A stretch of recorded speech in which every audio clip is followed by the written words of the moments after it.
के साथ इनका स्वागत कीजिए।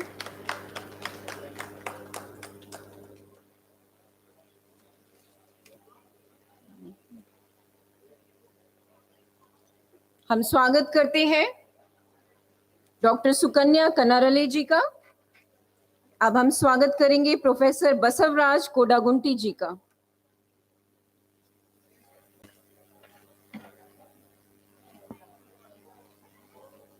धन्यवाद मैम। अब हम कार्यक्रम के समन्वयन के लिए मंच को प्रोफेसर पुरुषोत्तम बिलिमले जी को प्रदान करते हैं। धन्यवाद।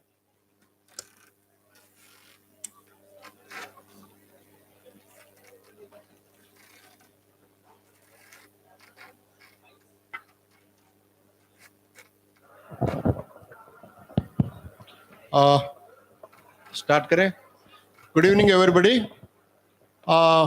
I welcome you all for this session on multilingual Karnataka. It was announced that the session will start at 7 o'clock.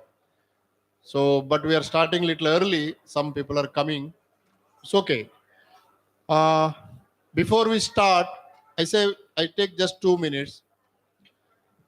The 2011 census has documented 19,569 languages. It's a huge number. Out of 19,169 languages, Indian Constitution has added just 22 languages in its 8th schedule. According to UNESCO report, 172 languages of India is in the verge of collapse. And 92 languages going to die within next 30 years. This evaluation or this report is not exaggerated one, because in Karnataka and in other part of South India, we are already witnessing the death of languages. For example, Sukanya ji, she is from Coorg, Kodava. The Kodaga language has documented, 2011 census has documented Kodava language speakers on 161,000. But if you see the census of 2001, it documented 131,000. 131,000 in 2011, but 161,000 in 2001. It means 30,000 less in 10 years. That's really worrying. And another language, Kodaga language,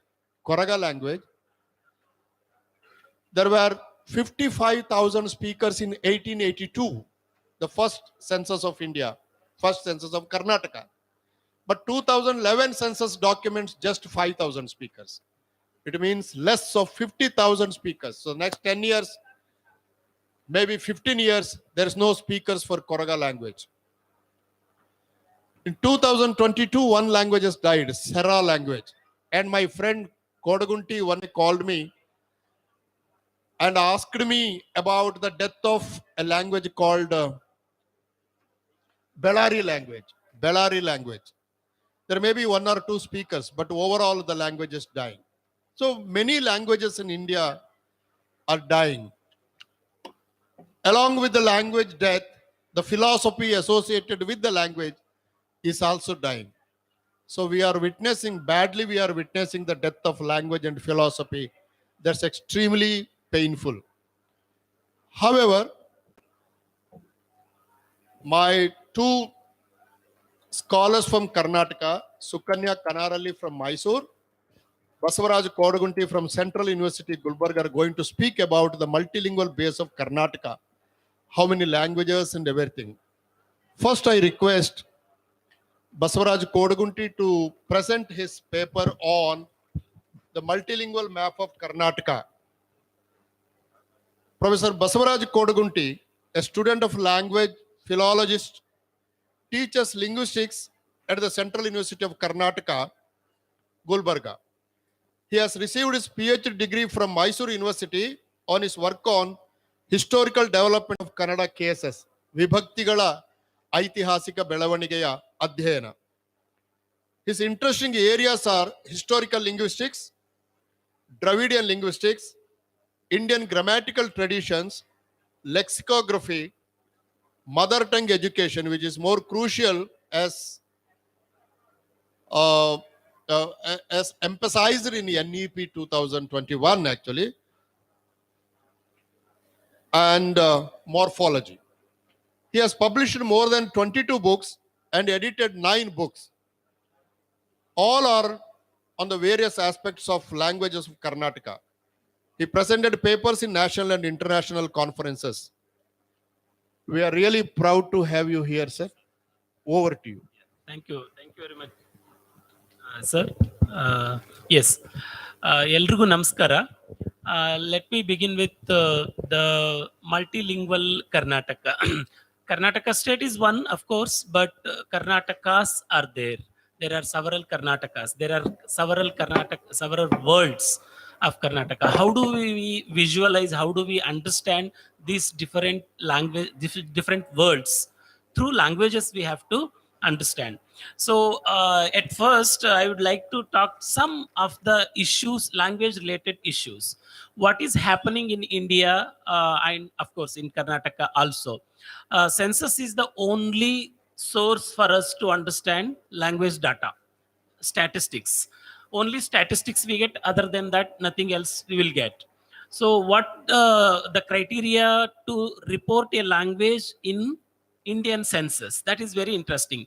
If there are 10,000 speakers recorded at the national level, that language is named in the list of Indian languages. That is how we see only 121 languages, though 19,500 mother tongues are recorded, but Indian government lists only 121 languages. So what happens with other 19,300 mother tongues? We don't know where are they falling upon. And even if a mother tongue is to be listed under a language, again for that mother tongue there must be 10,000 speakers at the national level. If there are no, then where do they go? They go under one category named as other. I don't know why the basic word other itself should have not been used. We don't know why they are not named. Historical reasons, whatever may be there, but at least now we should open it up, because if there must be languages for which there are only few speakers, so which we have to concentrate on more. That is actually most important thing. And also, as Professor Bilimale was mentioning, mother tongue education is must today. Including UNESCO, there are so many institutions at international level and even academic research activities are pressurizing to have mother tongue education.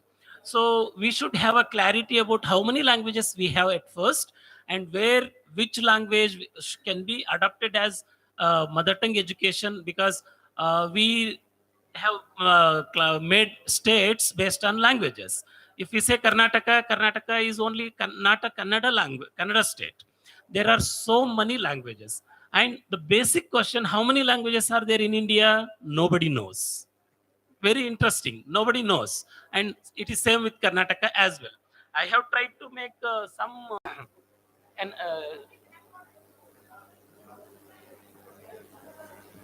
see, I tried to make some analysis of census report. So based on which I have my own understanding, my own conclusion, but of course it's not the fact. At the initial stage, I would like to narrate varied stories, different stories. What happens here? See, unsaid voice, Lambani. Lambani, as we know, it's there everywhere in India, and it is one of the biggest language community in Karnataka. In my calculation, because I am working on Karnataka languages and I'm in field, so in my calculation, there must be more than 30 lakhs speakers for Lambani. However, in Indian census, there are around 10 lakh speakers are recorded, but not as language. That is very interesting. It is listed under Hindi. So there is no mutual and intelligibility between Hindi and Lambani, or any Hindi varieties and Lambani. You cannot have a mutual intelligibility. That is actually the one of the major criteria to list out mother tongues under one language, if there is mutual intelligibility. So what is happening, though there are considerable number of speakers for a language, it is not listed. Once it is not listed, then there is no recognition at government level.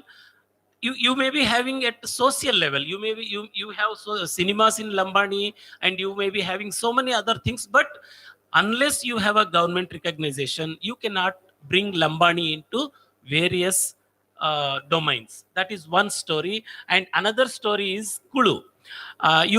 Some people must have heard of these tribal languages. There are so many tribal languages in Karnataka, though it is not noticed. Kulu is a language name. They themselves say that they are Kulu speakers.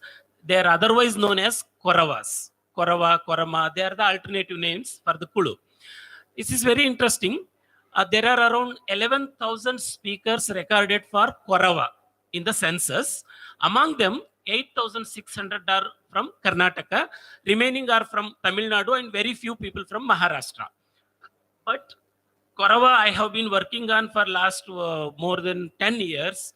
I'm very much I'm very closely connected with Korava speakers or Kulu speakers. In my calculation, in Karnataka, there must be around 5 to 7 lakhs people speaks Kulu. And very interestingly, language they continue to speak at their home domain. They don't give up. Unlike other, there are some language speakers who give up their language and pick up the major languages, but Kulu speakers are continue to speaking their language at home domain. There are around 5 to 6 or 7 lakhs speakers. There is no doubt. I am in fact trying to make a map of Karnataka Kulu speakers. Then what is happening? Why are they not recorded? Though the people are there, but they are not recorded. What is happening? There must be some problem with data collection in census. So we have to focus on that. So these people are musicians. So it is going to add to Indian knowledge system because they're the greatest artist of India. And the third story is about Koracha. Koracha is another story. See, so many things are happening. Dynamics, our society is, we may not notice. Various kinds of stories are happening, developments are happening. Some will come up, some will go down.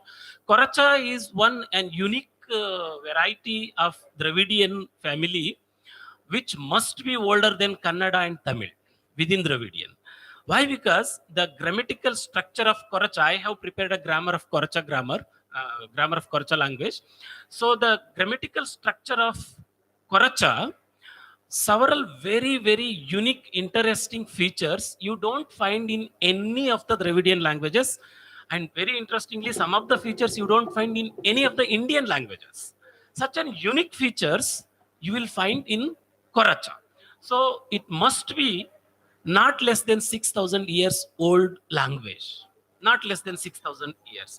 And what is happening with Koracha? Nowhere in the government records, Koracha you will find.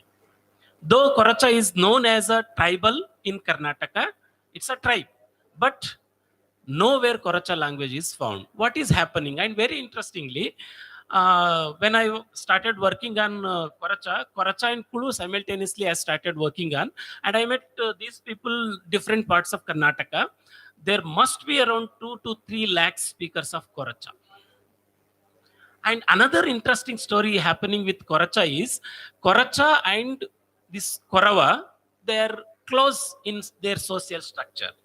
Because of the present socio-political reasons, so identity of Koracha is submerged with Korava. And many people, they don't want to name them separately. They're just simply calling as Korava groups under which Koracha is considered. But what happens here, an identity of a language of very old history, 6,000 is not simply a very small number. 6,000 years old language name is missed up. We are going to lose up. So, and very interestingly, as I was mentioning, some of the very unique features you will find in Koracha. If you don't study that language, if you don't recognize that language, you will forget once for all those features. And very interestingly, numerals, we know 1, 2, 3. How do we calculate? There are mathematical calculations in farming numerals in all the languages in the world. A unique kind of strategy Koracha follows to frame or to farm numerals, which is not seen in any of the Indian languages. Very few Austroasiatic languages have that feature. So, if you don't recognize that language, if you don't study that language, you don't even understand such old 5,000-6,000 year old. The mathematical calculation was very much known to the Indian people that is exist in Koracha. So this is very interesting one. And another one is Arumu. Arumu is found in especially in Kolar and Tamil Nadu border districts. There are one particular community people who speaks this variety. It's close to Tamil, of course, but it is not named anywhere, even socially, culturally, nowhere it is mentioned. Nobody knows.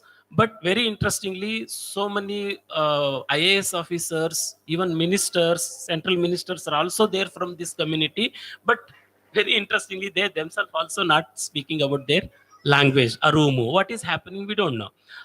Initially I was thinking that there must be few thousands of Arumu speakers in Kolar.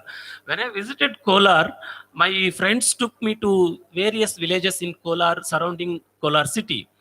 I came to know that there are hundreds of villages where more than 60 to 70% of the village people only speaks Arumu. So they are also in lakhs.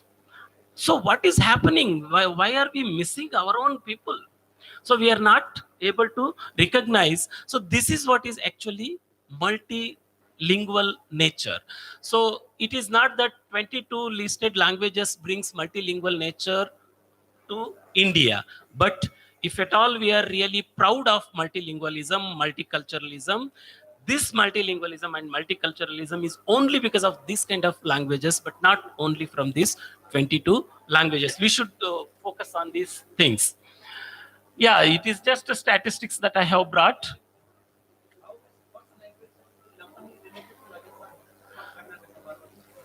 Yeah, shall I answer this or?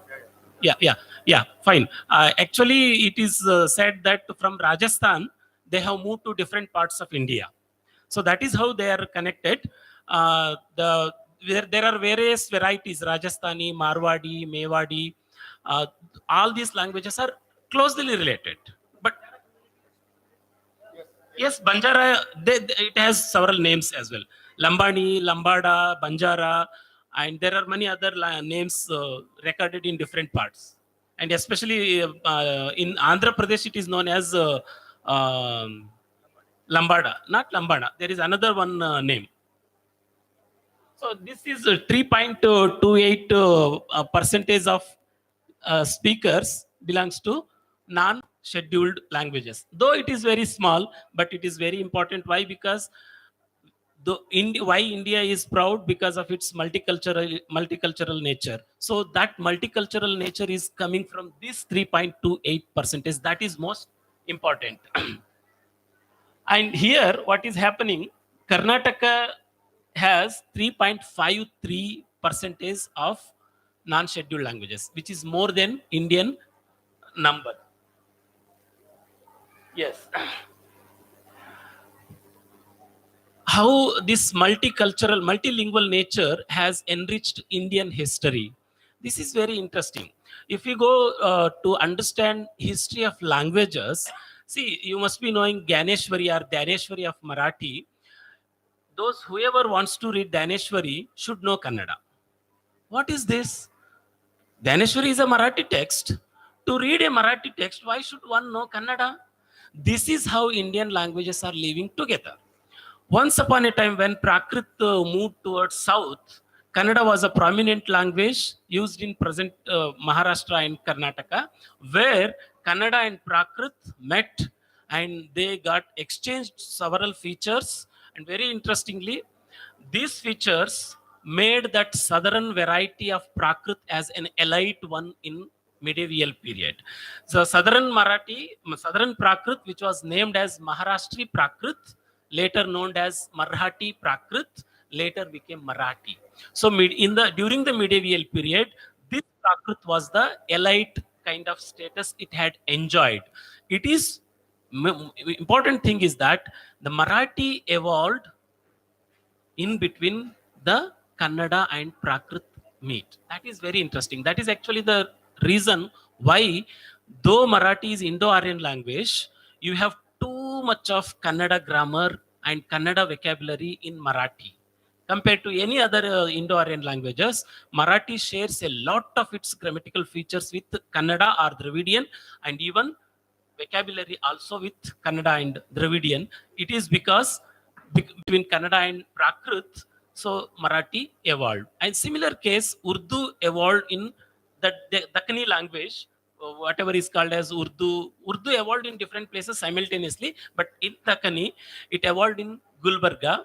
So it is actually the mixture of Kannada and Persian. When Persian people came to Gulbarga, they wanted to buy vegetable and other things, so they have to talk to Kannada people. And Kannada people are very much proud to talk to such a high level people. So that is how Kannada and Persian got met together, and that is how Creole and other situation have come up. So Urdu came up. And very interestingly, if you just draw a picture of Kannada grammar, and remove the examples of Kannada grammar and fix the Urdu examples, you will get Urdu grammar.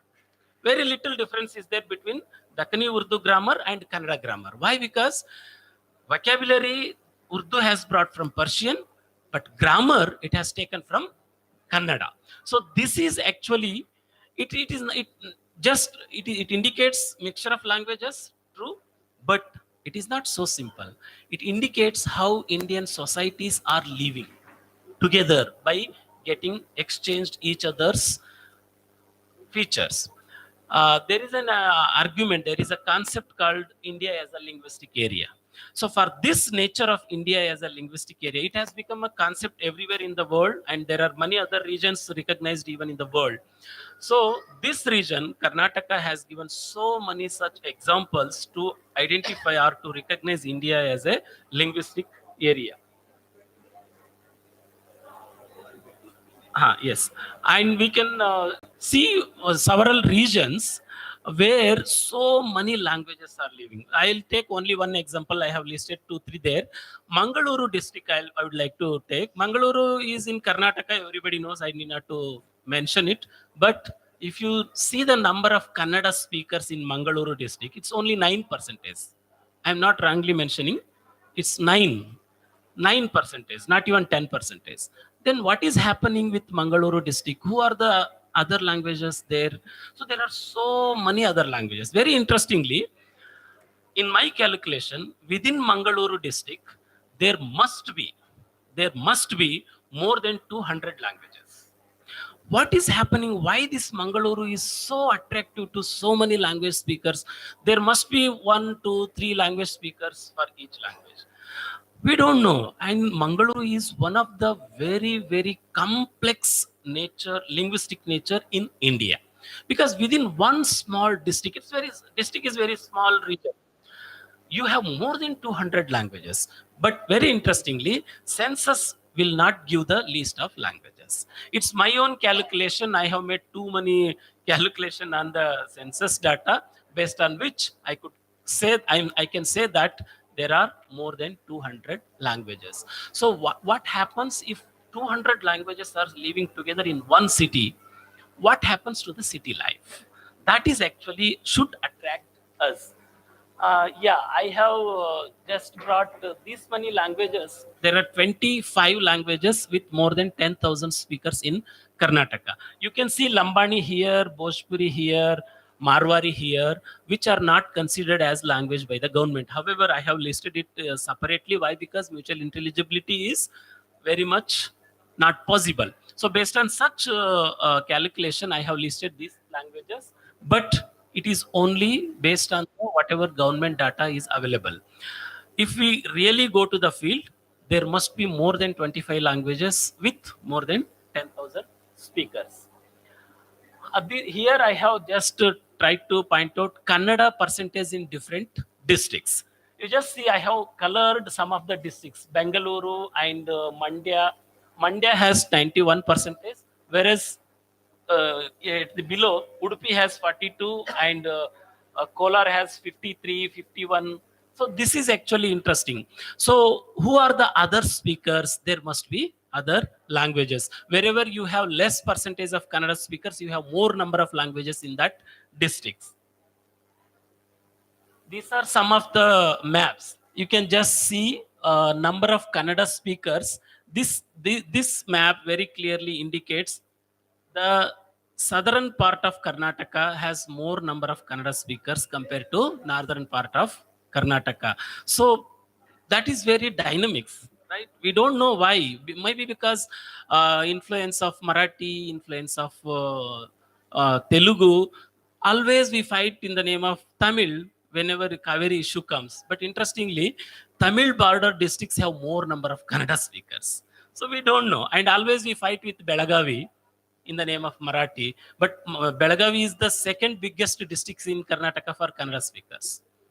Interesting. And even is the same case with Ballari also, where we fight. So this is different maps of Karnataka I have made. There are 10 lakh speakers in those districts, and this is distribution of Kannada. So I don't want to elaborate it, but one point I would like to mention here is that there are so many districts outside Karnataka where you have lakhs of Kannada speakers. I have listed 69 districts from India, 30 from Karnataka, 39 from other districts, where you have 10,000, more than 10,000 Kannada speakers.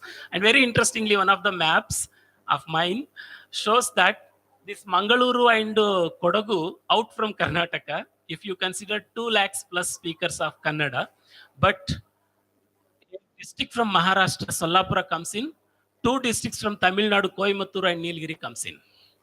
So what is happening here? And if you see the percentage, I mentioned Mangaluru has only 9% of Kannada speakers, but Nilgiri has 25% of Kannada speakers in that district. So now if you talk about mother tongue education, if you talk about bilingual classrooms, if you talk about language management, what are we doing?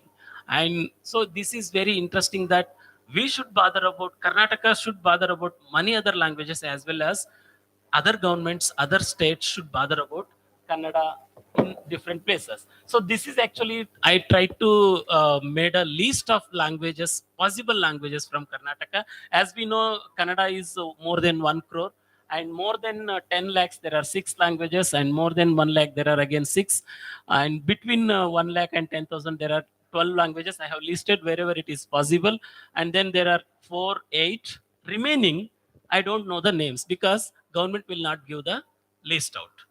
So this is how, but totally there must be 336, not less than this languages are seen in Karnataka. But certainly 336, but certainly more than this. But there is a problem here because we don't know what is mother tongue, we don't know what is dialect, we don't know what is language. That is also an issue. So, but whatever existing knowledge is there about language, dialect, mother tongue, based on that I have listed. There must be many mother tongues included in this calculation, but we have to work on it. Yes. Yeah, this is non-scheduled Dravidian languages. There are around 17 lakhs non-scheduled Dravidian speakers found in Karnataka. That is very interesting because Tulu is non-scheduled. So Tulu has around 15 lakhs speakers from Karnataka, and many other languages forms around 2 lakhs speakers from Karnataka. So this is what is my presentation. I'll stop here. Thank you very much for the opportunity. Thank you, Professor Kodagunti, for your wonderful work and also wonderful presentation. And I take this opportunity to thank NBT, especially Neeraji, for bringing this issue to a national level, because hardly people speak about languages. Media is not interested, scholars are not interested, linguistics department and literature department people are not going these days because they are after money, they want to make business. So these things are really going back. So thanks, Neeraji, for your wonderful initiative and to bring this up to the national level. Now, what happened? I take just 1 minute. What happened during linguistic reorganization? Really, state languages have taken a upper seat. Naturally, in Karnataka, Kannada has taken a upper seat. And being a Kannada professor, I used to argue for Kannada. I used to write in Kannada. But at the same time, all the other minor languages have cornerized. Now, as he said, there are more than 300 languages in a small state called Karnataka. And a small place like Mangalore is more than 200 languages. It's huge, compared to other part of world. It's a very huge. And the Byari language, if you know, the Byari language has Persian. It's a mixture of Persian, Malayala, Kannada, Tulu. All four languages are joined together and formed a language called Byari language. Now there is another language near Putturu. It's called Malame language. Malame also they say. Malame is a mixture of Malayalam, Arabic, Persian, Tulu, and Kannada. So there's another language emerged. So most of the languages are emerging and some languages are vanishing. I think we have to really see the word dialect used. The word dialect came from Athens to India. Now in Athens, if you see the cultural context of the word dialect, the main language is always spoken by the king. Dialects are the language spoken by the people away from the power. The same thing is happening now. So I think we have to redefine the concept of dialect. Every language is an independent language. Every language should be respected. Every language should be protected. Not only the 22 languages which has been recognized by government of India, but in the future, I think it's our responsibility to protect. Even there is forget about 10,000 speakers. The census says if some language is spoken by less than 10,000 people, we say other language. This other, and this is very dangerous word. We should not consider that. Even one language is spoken by one person. In democracy, we should be able to protect that language. We should be able to nurture that language. Now, Serra language, the last speaker of the Serra language was died in 2021 May during Corona. So hardly, it's a shocking news for us. Anyhow, thanks, Professor. Wonderful for your wonderful presentation. Now, the second presentation is by Dr. Sukanya Kannaralli. She is going to speak about how in Kannada literature all these languages have been used sometime, and when they use, it is coming up with a different, form, something like that. The use of different languages in literature. And I take just 1 minute to introduce Sukanya ji. Now, a researcher, writer, and translator, Dr. Sukanya Kannaralli received her doctorate from JNU, New Delhi, from the Department of History. A university English teacher by profession and now voluntarily retired. Kannaralli's interests include women's studies and translation studies. Her major translation works include An Afternoon with the Shakuntala and Other Stories, a collection, translation of the collection of stories by Vaidehi. And I was so lucky enough to evaluate that translation for Sahitya Academy as early as 2016 or something like that. Now, Kate Heluve, I'll tell the story. Her collection of stories by women writers, Shivamogga, Arnish in 2012. And if some of you may be remembering that, she gave a lecture in Delhi Karnataka Sangha on that biography in 2012. And there's another translation, wonderful translation, which really disturbed me when I was reading it. That is the Bhartiya Estu. Bhartiya Estu, the translation of River of Flesh and Other Stories, the prostituted woman in Indian fiction. That is terrible translation, and I never thought the life is like that in our surrounding area. So thank you, Sukanya ji, all the way you came from Mysore to present your views. I welcome you. Over to you. Yeah. You have 20 minutes.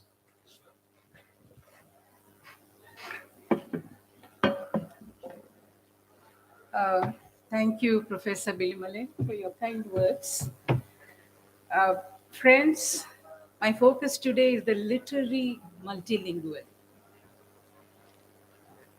In the past 3 decades, several people have asked me why I write in or translate into Kannada when I'm an English professor. Some have even responded with, "Oh, we thought you were a Kannada professor." At times, I wondered if the other English professors writing in their language faced the same question. In course of time, I was so bored with the question that I would respond with a cynical smile, "That's a good question, we'll get back later." Years ago, when I met Susan Ram, the wife of N. Ram, the editor of The Hindu, she had asked me, "What is your area of study?" I simply said, "Literature." B.K. Chandrasekhar, a former minister who was present in the meeting, made fun with, "See, she's an MA English and she thinks literature means English literature." That set me thinking.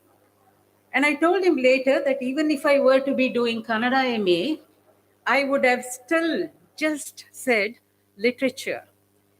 Isn't it a given I cannot study just one literature in isolation in a multilingual time and place? To be more specific, it was my knowledge of Kannada literature that motivated me into the study of English literature. Where does one draw the line? When did such question of mono-specialization start popping up in the collective consciousness? So this presentation is towards charting my personal journey in a multilingual Karnataka. Before that, let me, as a kind of introduction, bring in certain facts about literary multilingualism in Karnataka. One, including Girish Karnad, 3 Jnanapita awardees in Kannada spoke a different tongue inside their homes. 2, Rashtrakavi Govinda Pai celebrates 3 language mothers, Konkani, Tulu, and Kannada. 3, Jnanapita awardee Dara Bendre was deeply influenced by the Bhakti tradition in Marathi. U.R. Ananthamurthy describes how the code switching between Kannada and Marathi was done in Bendre's household without even being conscious of it. 4, another Jnanapita awardee, Kuvempu, initially wrote poems and essays in English. 5, A.K. Ramanujan speaks of multilingual influence in his writing. He grew up in Mysore and recalls the language of the street, Kannada, Bidi Matu, language of the kitchen, Tamil, and the language of the upstairs, English, where his father worked. Ramanujan was an accomplished poet in both Kannada and English and acquired immortal fame for his translations of Kannada vachanas and Tamil folklore and poetry into English. These are just few instances, but they prove that for any meaningful literary production, a linguistic and cultural cross-pollination is essential. Ramachandra Guha, in his long essay, The Rise and Fall of Bilingual Intellectuals, substantiates that literary multilingualism was common among the modern writers. He calls the roughly 50 years between 1920 and 1970 as a lingui-dexterous era. With a few exceptions, the political thinkers, scholars, and creative writers thought and acted with equal facility in English and at least one another language. Guha goes on to note that many of the finest creative writers of the middle decades of the 20th century were professors of English. Harish Trivedi cites Gopalakrishna Adiga and U.R. Ananthamurthy in Kannada, poet Harivamsha Roy Bachchan and short story writer Nirmal Verma in Hindi, and the poet Firaq Gorakhpuri in Urdu. As Guha notes, multilingual literary is not just a skill, but a matter of sensibility because multilingual means multi-perceptivity and multi-expressiveness. So what happened after 1970s? a certain polarization set in due to various social and political factors. With few exceptions, either the writers write in English alone or in their mother tongue alone. The shift from multi to mono was a result of several factors which are beyond the scope of this presentation. Now, towards tracing my literary bilingual journey, I have divided into two broad regions. First, how Kannada, the language I was born into, shaped my consciousness and the worldview. Second, as a student of English literature, a teacher thereafter, and a writer translator, how both Kannada and English shaped those identities. Kannada is my mane matu, the first section, literally home tongue. The language we grow up with significantly shapes our consciousness and brings in a certain worldview. Therefore, mine is Kannada consciousness. Born into a landed family in Kodagu in the 60s, my consciousness was shaped by several linguistic forces. My father's feudal Kannada, the laborer's Kodava Malayalam mixed Kannada, my mother's landlady Kannada, the neighboring landlord family's Konkani Kannada, and the elderly women who came to make rotis for the big family that we were, and whose speech was rooted in North Kannada register, so on and so forth. So, what was my Kannada? A delightful mix of all these. Indeed. Did that make me multilingual? Yes and no. Yes, because sometimes they sounded so different from one another that they could be different languages altogether. After all, what gets designated as language is a social, political, and administrative construct. Language and dialect, therefore, are loaded terms. No, because my Kannada, as any other language, was a speech pattern that was basically intelligible across these dialects. And I could navigate myself across the differences. But all this was before going to school. Slowly but surely, the amorphous speech pattern we were used to started getting standardized in school. There was no pre-KG or LKG or UKG in the little town I went to school. A Arasa, A Ane, E Ili, E Ishvara, and so on. And we had short poems like limericks. What fascinated me was the rhyme and rhythm of them, so I would be humming them all day. The second book that we had was the tables book.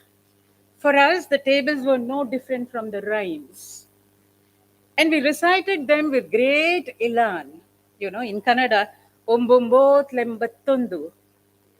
Trust me, even to this day, I can do all the mathematical circus like add, subtract, etc. only in Kannada. Each language has its own music, they say. I remember all the rhymes and tables because of this musical feature. I tried singing the tables in English later. To me, there was nothing poetic or musical about it. Thus, poems and tables converged in music as far as the children of my generation were concerned. But I wanted more. My elder sisters books apart, I would read the two weeklies in Kannada, Sudha and Prajamata. They were truly only for the adults, but I read them all. I would fabricate my own stories looking at the pictures sometimes. Prajamata was a large size magazine that fortunately did not have pictures, particularly on 2 pages. One page was related to marital problems, and the other exclusively to sexual issues. I hardly understood either, but I read loudly, feeling happy that I could read such long words, sentences, and paragraphs. And once my elder brother caught me reading and took me to my mother. Oh boy, what a comedy that was. My brothers and sisters moved on to higher grades. When I was in 4th grade, I became totally fascinated with the English they were learning. I had to wait for another year to learn the English alphabet. But when they were writing English in a running hand, I watched them mesmerized. You didn't have to lift the pencil up while writing, as in Kannada, but just slide on the paper. English was a visual fascination to me. I too wrote slateful gibberish and showed it to my poor mother, who did not know what it was in any case.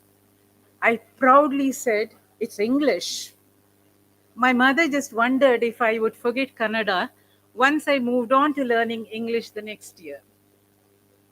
But that was not to be. My interest in Kannada only multiplied some 10 times.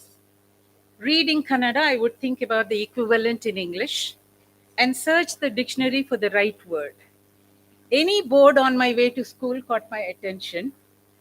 I would write them and later ask the teacher what it was in English. And then I came to high school. We could either opt for Kannada or Sanskrit as our first language. One lesson of wisdom from the seniors was that we should choose Sanskrit over Kannada simply because it was a scoring subject. And also, you could write answers in Kannada or English in the exam. Even if you write just 3 lines correctly, you could score 5 marks. But Kannada, except grammar that was minimal, one had to write pages to get the same 5 marks. All the clever students' eyes were on scoring a state rank in the 10th standard, so invariably it was Sanskrit. As for me, I was neither clever nor clear about my options. I kept both the textbooks and compared. The long words in Sanskrit looked alien simply because I was not familiar with it. And a look at the Kannada textbook, the script itself seemed endearing, and there were eye catching stories and poems. Let me bring in a couple of them here. First is a stanza of a poem that describes the coastal Karnataka. ಪಡುವಣ ಕಡಲಿನ ತೆಂಗಿನ ಮಡಲಿನ ಮರೆಯಲಿ ಮೆರೆವುದು ನಾಡೊಂದು ಸೃಷ್ಟಿಯ ಮಾತೆಯ ಮೀಸಲು ಸೊಬಗಿನ ಹೊದಿಕೆಯ ಹೊದ್ದಿಹ ಬೀಡೊಂದು. I had not been to this part of Karnataka. I had not seen the sea at all. This poem brought alive that region so vividly that my eyes would roll up trying to imagine such a beauty.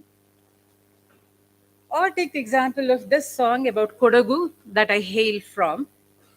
ಎಲ್ಲಿ ಭೂರಮೆ ದೇವ ಸನ್ನಿಧಿ ಬಯಸಿ ಬಿಮ್ಮನೆ ಬಂದಳು ಎಲ್ಲಿ ಮೋಹನ ಗಿರಿಯ ಬೆಡಗಿನ ರೂಪಿನಿಂದಲಿ ನಿಂದಳು ಎಲ್ಲಿ ಮುಗಿಲಲಿ ಮಿಂಚಿನೋಳ್ ಕಾವೇರಿ ಹೊಳೆ ಹೊಳೆ ಹೊಳೆವಳು ಎಲ್ಲಿ ನೆಲವನ್ನು ತಣಿಸಿ ಜನಮನ ಹೊಲದ ಕಳೆ ಕಳೆ ಕಳೆವಳು. Kodagu, Kaveri, had a tremendous emotional appeal to me. I grew up with them. How could I not sit in a class where it was recited and taught? Kannada was about the Nella Jala of what I was. Or take this poem by Dinakara Desai. ನನ್ನ ದೇಹದ ಬೂದಿ ಗಾಳಿಯಲ್ಲಿ ತೂರಿ ಬಿಡಿ ಹೋಗಿ ಬೀಳಲಿ ಭತ್ತ ಬೆಳೆಯುವಲ್ಲಿ ಬೂದಿ ಗೊಬ್ಬರದಿಂದ ತೆನೆಯೊಂದು ನೆಗೆದು ಬರೆ ಧನ್ಯವಾಯಿತು ಹುಟ್ಟು ಸಾವಿನಲ್ಲಿ. It means this: after my death, scatter my ashes across a field of paddy. If a paddy shoot springs up from these ashes, I consider my life fulfilled in death. That was great metaphysics to my young mind, bringing in the agrarian images that I was familiar with. What more, a Kannada teacher Brinda sang these poems in the class that made my eyes well up with tears. Obviously, I did not care for a state rank, but enjoyed my 3-year high school Kannada to the hilt. Interestingly, I scored much higher marks than all the Sanskrit students. Thus, I became obsessed with 2 languages and translation. English enriched my Kannada consciousness in a way that I was not aware of. This love for languages made me a science graduate, opt for English literature in post-graduation. Now, the second part is about myself as an English teacher. How did I use Kannada and English together. City colleges are a hybrid variety. Students can speak and manage in Konglish. That only makes them language orphans, to borrow a phrase from U.R. Ananthamurthy. Language theorists make it clear. If you know your language well, you will learn the other two well. Once I came to Bangalore, my groundedness in Kannada helped me not just explain difficult concepts in a way my students at the university could understand, but emotionally bond with them too. And what about the everyday world anecdotes and humor? Were I to crack the same jokes in English, forget about their laughing, perhaps I would end up crying. I did translate them later for the benefit of non Kannada students, though, but did not want to see if they laughed. Some of the students who had studied only in English medium throughout would often complain in bad English. She is an English teacher, Noya. Why is she using Kannada, yeah? I don't blame them, for several of my colleagues thought so. But I persevered. They soon came to realize that one cannot learn anything, not even a language, without relating to the world around. How could I teach William Blake without bringing in Basavanna of the 12th century Karnataka? Does feminism make sense if I leave out Akkamahadevi? Greek tragedy made sense only if I brought in Girish Karnad's plays. The list can go on thus. Once we had students from Africa. Before leaving, they hugged, kissed me, and said, "We came here not only to get a degree, we wanted our ears to get tuned to the music of the language around us. Thanks for introducing us to it." Perhaps Africans know better how language and music are intimately related. As a writer translator, 20th century is called the age of language. Many significant theories about language emerged during this century in the West. And these theories decisively influenced other streams of thought in humanities. When I was doing my MPhil, I had come face to face with these theories, but I could understand them only cerebrally. My real romance with them began when I started translating. My first was Alice Walker's short story, Everyday Use for Mama, and I began to understand the nuances of all that I had read theoretically about language with a capital L. I received a heartwarming response to the story from the editor Jayanta Kaikini. I knew what my call was. This in between position as a translator has made me fairly understand the century long debates about language. Bilingualism is not merely functional but deeply emotional. According to the language theorists of the last century, there is nothing called mastering the language. It's an endless negotiation. Both writing and translation are mere negotiations. As someone interested in translating women writers or the feminist texts into English or Kannada, I argued in one of the international conferences in New Zealand that in a multilingual nation like India, where English has come to stay, one should not always wait for Indian bilingual translation, but translate through English as well. I reiterate my stance, particularly in case of women writers.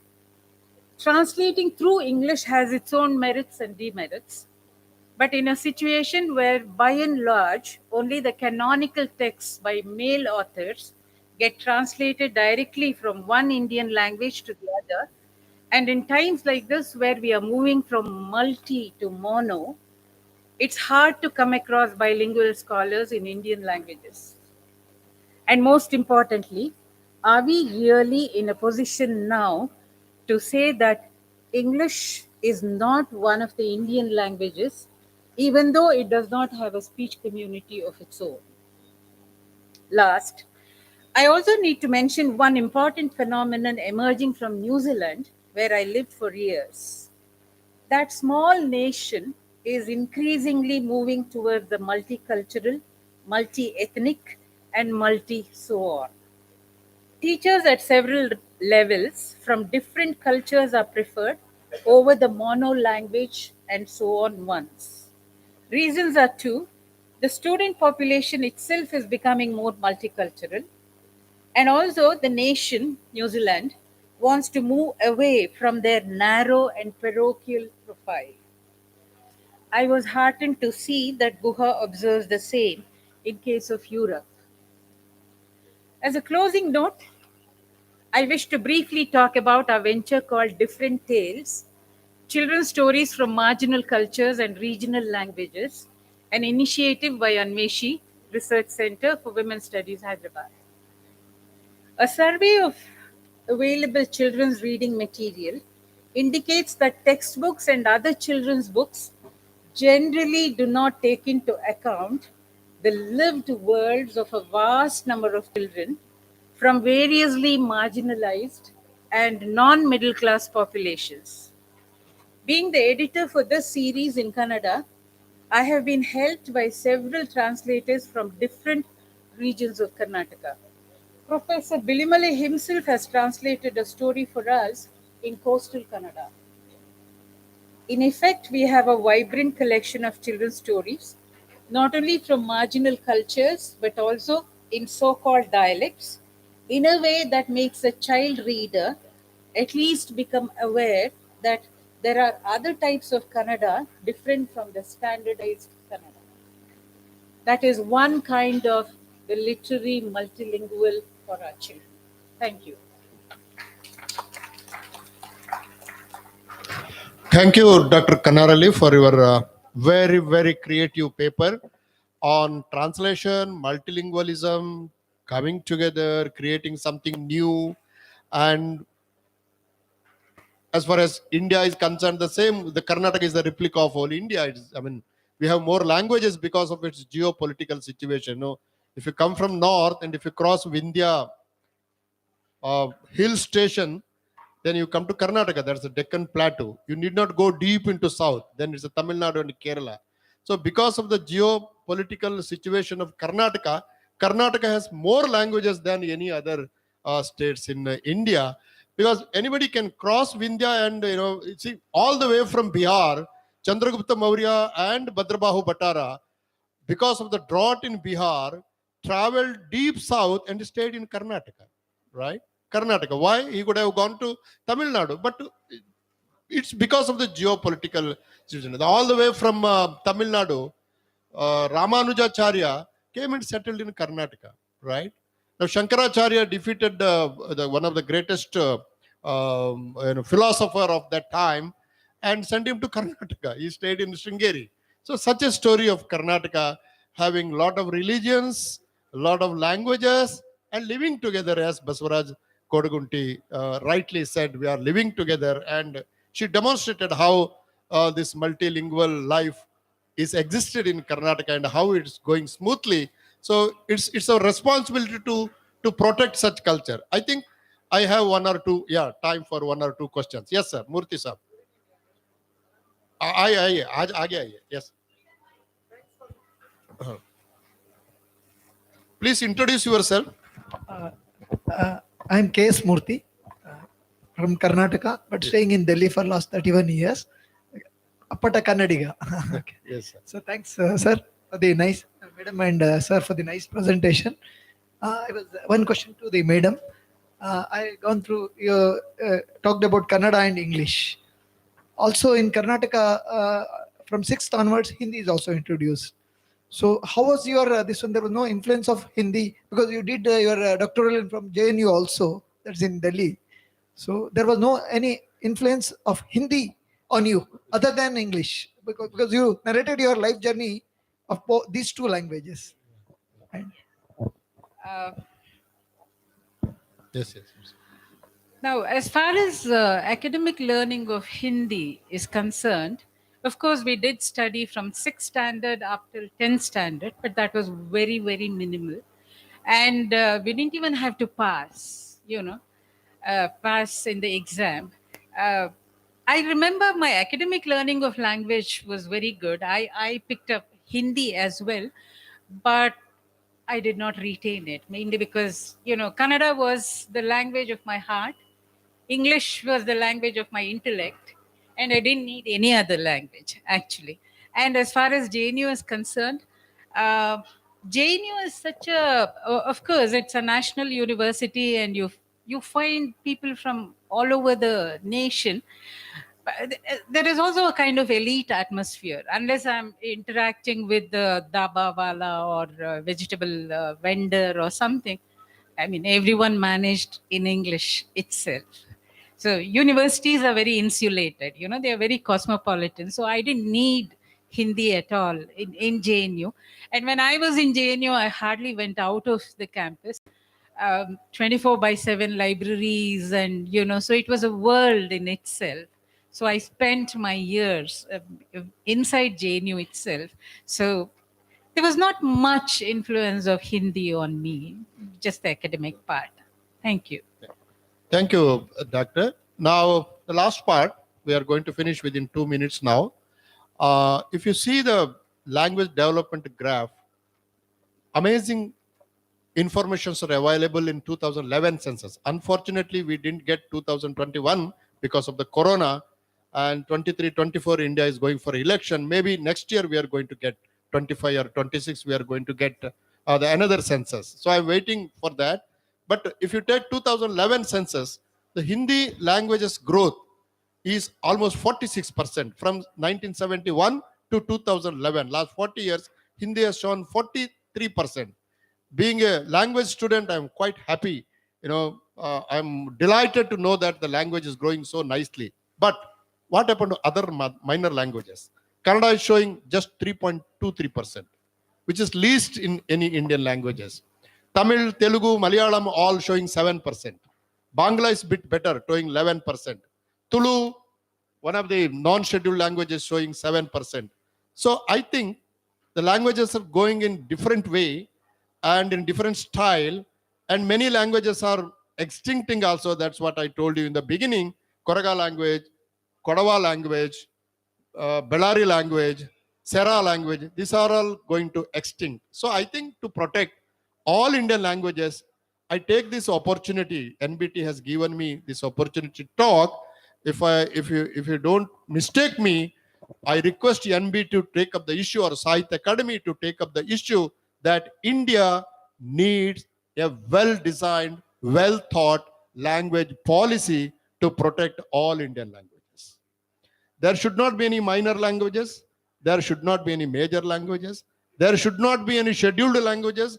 There should not be in non-scheduled languages, or there should not be any official languages, and there should not be in quote other languages. All languages are Indian languages. So let us try to evolve a well-thought, language policy for India. With these words, once again, I thank my friend Basavaraj Kodagunti and Dr. Kannada for coming here all the way from Karnataka to present their views. And I also thank NBT officers, Yuvraj Malik Saab, Neeraj, Neeraj Jain, and Vikram sir, everybody, for making this event possible for Kannadiga. And many of my friends are here from all the nook and corner of Delhi, and somebody came from Karnataka. I thank you all. With these words, I conclude this session. Thanks very much. Thank you so much sir. अब हम vote of thanks के लिए NBT की chief editor नीरा Jain ma'am से अनुरोध करेंगे. Thank you very much, Professor Bilimale, Dr. Sukanya, Professor Basavaraj. This was a very interesting session. And Madam, your paper was very creative, very comprehensive, in a very candid manner. You could give your views and share with all the audience here. Sir, you have a lot of concerns regarding language. And I would like to tell you that NBT publishes books in at least 60 languages, trying to promote the literature of every language and translating into all these languages so that they live a long life. So I would like to request you that if you come across any literature from the languages that you have mentioned, then you can share with us. And if we find it suitable in NBT, we would like to publish books so that the literature survives. And this whole theme pavilion has been curated and set up with the able guidance of our chairman and director. I would like to thank them. I would like to thank the audience. And I would like to thank our editor, Hemashri, who made a lot of effort so that this program could happen. Thank you very much. So, I just I just have one concern. I know that NBT encourages languages translations between Indian languages, direct translation. I mean, as a policy, especially when the nation was being built, a delightfully diverse nation like ours, it was fair enough. But as I mentioned, translating through English should become one of the. I mean, NBT should allow translating through English as well. I mean, you do? Oh, okay. Okay.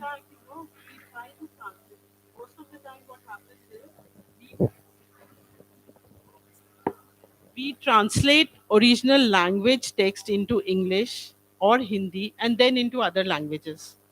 But a lot of culture and nuances of the language and culture of the state, that is lost. But we try to get translators who can do it from directly from the original language. It's been our effort, but although we find it difficult, we'll try it.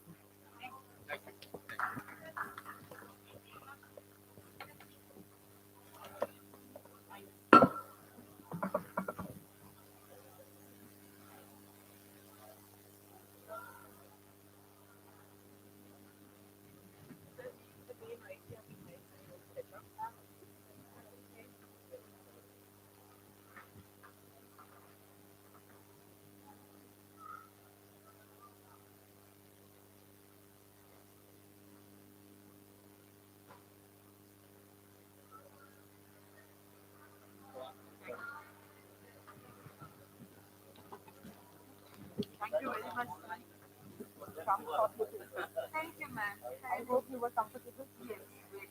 Wait. Thank you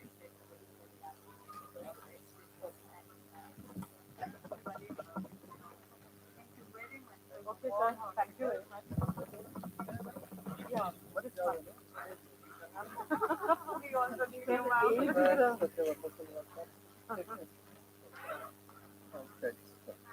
ma'am को भी दे दो।